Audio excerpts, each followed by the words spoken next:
Hello, स्वागत है BA third year exam 2021 के अंदर। तो आज का वीडियो है जियोग्राफी जो सेकंड पेपर है उसके लिए, जो है भारत का भूगोल। फर्स्ट पेपर तो विश्व का भूगोल है और सेकंड जो पेपर है वो है भारत का भूगोल। तो आज के वीडियो में हम 25 क्वेश्चंस करने वाले हैं सेकंड पेपर के लिए। तो मोस्ट इंपॉर्टेंट जो क्वेश्चंस है वही सेलेक्टेड है आपको, जो अधिकतर एग्जाम में पूछे जाते हैं। तो बीए फाइनल ईयर का एग्जाम काफ़ी मोस्ट इंपॉर्टेंट है, तो इस वीडियो को कृपया पूरा देखिएगा। और अगर आपको थोड़ा स्लो मोशन में लगता है तो आप इसकी जो यहाँ पे यूट्यूब पे 3 डॉट होते हैं, यहाँ से आप इसकी स्पीड भी फास्ट कर सकते हैं, ताकि आपका टाइम ज़्यादा से ज़्यादा कम टाइम में आप पूरा वीडियो देख पाए और अच्छे से अच्छा स्कोर कर पाए बीए फाइनल ईयर के अंदर। ठीक है, ये पीडीएफ का पार्ट फर्स्ट है और इसकी जो टेलीग्राम पर आप इसकी जो पीडीएफ है डाउनलोड कर सकते हैं। यूट्यूब पर आप इस चैनल को सब्सक्राइब कर सकते हैं। बीए फाइनल ईयर से रिलेटेड जितने भी सब्जेक्ट उनकी सारी की सारी वीडियोज़ आपको यहाँ पे 2021 एग्जाम के लिए देखने वाली है। ठीक है, तो चलिए पहला प्रश्न शुरू करते हैं। आज का पहला प्रश्न है, भारत का विस्तार क्या है? तो भारत का विस्तार है 8 डिग्री 4 मिनट उत्तरी अक्षांश से 68 डिग्री 7 मिनट से 97 डिग्री 95 मिनट पूर्वी देशांतर है। ठीक है, ये भारत का विस्तार है। ठीक है, अगला प्रश्न देखते हैं। प्रश्न नंबर 2, भारत का दक्षिणतम बिंदु क्या है? तो भारत का दक्षिणतम बिंदु अंडमान निकोबार द्वीप समूह स्थित दक्षिण छोर ग्रेट निकोबार से दक्षिण में स्थित इंदिरा पॉइंट है। ठीक है, इंदिरा पॉइंट है जो भारत का दक्षिणतम बिंदु है, सबसे दक्षिणतम बिंदु। अगला प्रश्न देखते हैं, भारत के ठीक मध्य से होकर गुजरने वाली रेखा कौन सी है? तो वो है 42.5 डिग्री। ठीक है, यहाँ पे मैंने मिस टाइप कर दिया है। 42.5 डिग्री जो रेखा है वो भारत की सबसे बीच में से होकर गुजरने वाली रेखा है। अगला प्रश्न देखते हैं, भारत की लंबाई व चौड़ाई कितनी है? तो भारत की उत्तर से दक्षिण की लंबाई है 3214 किलोमीटर और पूर्व से पश्चिम की लंबाई है 2933 किलोमीटर। ठीक है, याद रखिएगा, डायरेक्ट प्रश्न ऐसे पूछे जाते हैं एक नंबर वाले में। अगला प्रश्न देखते हैं, भारत की स्थलीय व समुद्री सीमा कितनी है? तो भारत की टोटल स्थलीय सीमा 15,200 किलोमीटर है, जो मतलब दूसरे देशों से लगती है, और जो समुद्री सीमा है वो 600 किलोमीटर के अंदर है। अगला प्रश्न देखते हैं, पश्चिमी घाट के 3 दर्रों के नाम लिखिए। तो जो पहला दर्रा है वो पालघाट दर्रा, दूसरा भोरघाट दर्रा और तीसरा थाल घाट दर्रा। ये 3 दर्रे हैं पश्चिमी घाट के। अगला प्रश्न देखते हैं, प्रायद्वीपीय भारत की मिट्टियाँ ये कौन कौन सी है, उनकी मिट्टियों के नाम लिखने हैं। तो प्रायद्वीपीय भारत है जो निम्न प्रकार की मिट्टियाँ पाई जाती हैं यहाँ पर। तो एक लाल मिट्टी प्रमुख है, दूसरी लेटेराइट, तीसरी काली मिट्टी और चौथी है जलोढ़ मिट्टी। ठीक है, इसके अलावा पाई जाती है, लेकिन ये मुख्यतः जो है सबसे ज़्यादा पाई जाती है। अगला प्रश्न देखते हैं, हिमाद्री क्या है? तो हिमाद्री हिम से ढका क्षेत्र हिमाद्री कहलाता है। हिमालय पर्वतमाला को हिमाद्री के नाम से जाना जाता है। तो दोस्तों एक बात बता देता हूँ, अगर आपको ये वीडियो पसंद आ रहा है तो प्लीज़ इस वीडियो को आपको लाइक ज़रूर कर देना है। प्लीज़ लाइक कीजिएगा। और इसकी पीडीएफ आपको टेलीग्राम पर बिल्कुल मुफ्त में अवेलेबल है, और बाकी जितने भी सब्जेक्ट है सब टेलीग्राम पर अवेलेबल है पीडीएफ।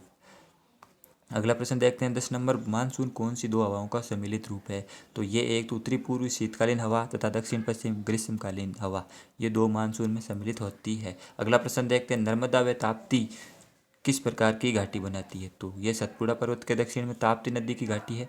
नर्मदा और ताप्ती नदियाँ अनेक छोटे छात्री मिट्टी वाले मैदानों का निर्माण करती है। ठीक है, अगला प्रश्न देखते हैं, वन्य जीव संरक्षण के लिए कोई उपाय बताइए, मतलब 3-4 उपाय बताने। तो पहला है, वन्य जीव संरक्षण के लिए अभ्यारण्य तथा नेशनल पार्क स्थापित किए गए हैं। दूसरा, वन्य जीव प्राणी संरक्षण अधिनियम 1972 लागू किया जा चुका है। और तीसरा, वन्य प्राणियों से संबंधित शोध को प्रोत्साहन दिया जा रहा है।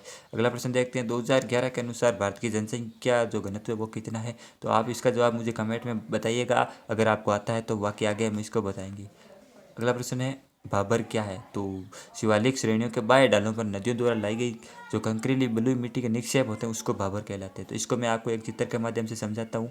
ये मान लीजिए कोई पठार है, मान लीजिए हिमालय पर्वत है, और यहाँ से जो बलुई मिट्टी आती है, जो कंकरीली मिट्टी आती है, जो मतलब ढालों के ऊपर होती है, तो वो होती है भाबर। ठीक है, और जो ये मिट्टी आगे चलकर जब ठेठ बहुत ज़्यादा मैदानों में चली जाती है, गड्ढों में, तो उसको कहते हैं खादर। ठीक है, तो बांगर खादर में फर्क याद रखिएगा। जो भाबर है वो ऊपरली ढालों पर जो मिट्टी होती है वो भाबर होती है, और जो मैदान में मिट्टी होती है उसको खादर कहा जाता है, और ये कंकरीली मिट्टी होती है। ठीक है, पानी सोखने की क्षमता इसमें नहीं होती है, तो इसलिए बाढ़ वगैरह आ जाता है। तो अगला प्रश्न देखते हैं, जो है खादर क्या है? जैसा मैंने आपको बता दिया, जो मैदानों में होता है वही खादर होता है। तो ये एक नवीन काम से निर्मित निचले मैदानी भाग है जो वर्षा काल में बाढ़ग्रस्त हो जाते हैं। और पूर्वी उत्तर प्रदेश, बिहार व पश्चिम बंगाल में खादर की अधिकता है, क्योंकि यहाँ पर बाढ़ बहुत ज़्यादा आता है। खादर यहाँ पे बहुत ज़्यादा है, जो मिट्टी है वो पानी सोख नहीं सकती है और केवल अपने ऊपर रखती है, कंकरीली मिट्टी है इसलिए। अगला प्रश्न देखते हैं। ये देखिए जो भारत के पर्वत श्रेणियाँ हुए, पर्वत श्रेणियों की पर्वत सबके मैप है। तो यहाँ पे आपको इसको पूरा देख लेना है, इस मैप को अच्छे से PDF जब आप डाउनलोड कर ले तो जब आप इनमें से कोई भी, तो आपको पता है बार बार ये पूछा जाता है कि मालवा का पठार कहाँ है, कंचनजंगा की पहाड़ियाँ, तो आपको एक लोकेशन के हिसाब से अच्छा आपकी पकड़ होगी। ठीक है, ये मैप आपको देख लेना है अच्छे से। अगला प्रश्न है मालवा का पठार। तो ये मालवा का पठार उत्तर एक त्रिभुज, ये एक त्रिभुजाकार पठार है। इसके दक्षिण में विंध्याचल एवं सतपुड़ा की पहाड़ियों का क्रम सुदूर पूर्व में गंगा डेल्टा तक विस्तृत है। तो ऐसे मालवा का पठार वगैरह, इसलिए मैंने आपको कहा था कि वो मैप आपको अच्छे से रीड कर लेना है ताकि आपको लिखने में अच्छी जो है समझ बन सके। अगला प्रश्न है कोंकण का मैदान। दमन से गोवा तक लगभग 500 किलोमीटर लंबा तथा 50 से 80 किलोमीटर चौड़ा मैदान विस्तृत है। ये काफ़ी कटाफटा मैदान है। ये लावा निर्मित पूर्व का मैदान है जिसे क्या कहते हैं, कोंकण का मैदान कहा जाता है। अगला प्रश्न देखते हैं मालाबार तट के मैदान। तो भूगोल में यही सारे मैदान वगैरह, नदियाँ वगैरह, मिट्टी वगैरह इन्हीं से रिलेटेड आएगा। तो आपको अच्छे से अच्छी प्रिपरेशन करनी है और एक बार आपको मैप के साथ इनको रीड करना है ताकि आपको याद अच्छे से हो, वरना ये जो मैं आपको बता रहा हूँ ये याद रहने योग्य नहीं है और ये काफ़ी हार्ड लैंग्वेज है। ठीक है, तो मंगलोर से कुमारी अंतरिक्ष तक 500 किलोमीटर की लंबाई में निर्मित विस्तृत मैदान मालाबार कहलाता है। यहाँ लंबे व संकरे अनूप स्थित है जिन्हें कयाल कहते हैं। ठीक है, इसका तो एक इलाज है कि आप इनको रट सकते हैं, बाकी आप याद करने चाहते हैं तो आप मैप के साथ जरूर कीजिएगा। अगला प्रश्न है रावी नदी क्या है। तो ये एक पंजाब की सबसे छोटी नदी है। इसका उद्गम बंगाल बेसिन में धौलाधार श्रेणियों के उत्तरी ढालों से यह संकीर्ण घाटी में तीव्र ढाल बनाकर प्रवाहित होती है। अगला प्रश्न देखते हैं लोनार झील।